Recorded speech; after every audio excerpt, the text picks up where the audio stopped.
I think at a certain point you have to stop and ask yourself, what brings you more benefits? What's more beneficial? The standard vanilla squat with a straight bar, high bar, ATG, all that stuff, no gear, nothing, just raw. Or is it the Hatfield squat? What's more beneficial for training purposes? For me, if you ask me this, like even freaking 3-4 weeks ago, I would say straight bar, of course. But I think there is a point of contention within my thoughts when I think about this, because the Hatfield squat, look, forget about the load that you're using. Just forget about that. Just throw that to the side. Doesn't really matter, whatever. Not using weight on the bar as the final decisive factor to work out what's more beneficial, one or the other. What I'm referring to is when you push both of them to the limit, what fails? What fails? What gives up? When I'm squatting with the straight bar, most of the time it's the fight to stay upright. It's the fight of the lean that really screws me over. It gets to a point where it's progressively getting worse and worse, and it gets to a point where I simply cannot fight that force anymore, and I just end up giving up. I give up, and that's the end of that. Well, enter the Hatfield squat. What fails there? Whatever you want. It sounds crazy, but it really is like that. Whatever you want. I did a set of 10 today with the Hatfield with 180. That's kind of been my daily minimum. 180 for a set of 10. And yeah, the arms are in action. Everything's in action. It completely changes the lift, but every single time I do a set of 10 180, it's my quads, man. I can't push anymore. The stability, the balance aspect of the squatting motion is now removed, and that is no longer my limiting factor when it comes to squatting, and now I can use my quads. And that is a cool feeling.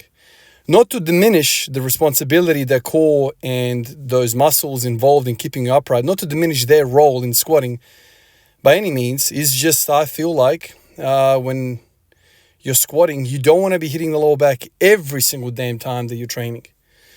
I can't fall forward with a Hatfield squat. It's impossible. And so for me, it's so refreshing to do a squat where I do not have to worry about falling face first on the ground. I can just push. And, before I even started squatting and all that business, back in the day, some 10 years ago, I thought squatting was going to be that. You squat, you push as hard as you can, and you get to a level eventually where you can't push anymore, and then you have to give up. Well, I never really had that feeling, to be honest with you, man. Like, for me, the feeling with squatting has always been, damn, it's bending me over. It's my lower back. It's my core that taps out first. Not the damn quads.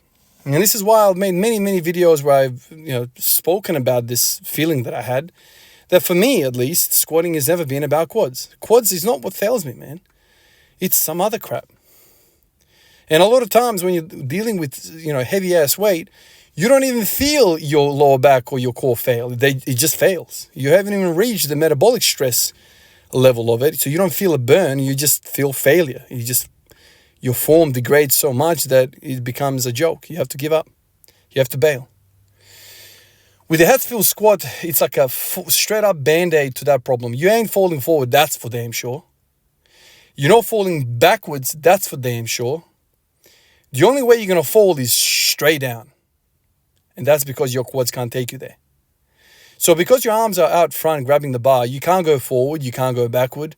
The only damn way to go is up and down. Isn't that what squatting intuitively should be? But it's not. I've squatted a lot of freaking reps in my time. And always the risk has always been, I don't want to fall backwards, I don't want to fall forwards. That's the risk. That's what I feel. That's the fear. That's the failure. Front or back rolling. The Hatfield completely takes that out of the mix, and now we're squatting with what we thought was supposed to be squatting. And so this is why I like it. I like it because the stability aspect of it, the mobility aspect is completely removed, and all of a sudden it's a pure pushing exercise. Now, how much can that carry over to the real bar? Well, the the remaining factor is going to be there. Can you stabilize, in the sagittal plane? You don't want to fall forward and backwards. Can you stabilize that bar? So I'm not saying it's a complete replacement. Hell no. I'm not saying that.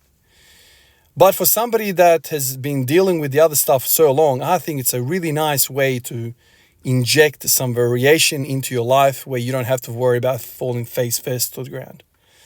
And this is why you see all these crazy weights go up. Sure, the arms are involved, the lats are involved, everything's involved, but the quads are finally the limiting factor. And that's a beautiful thing.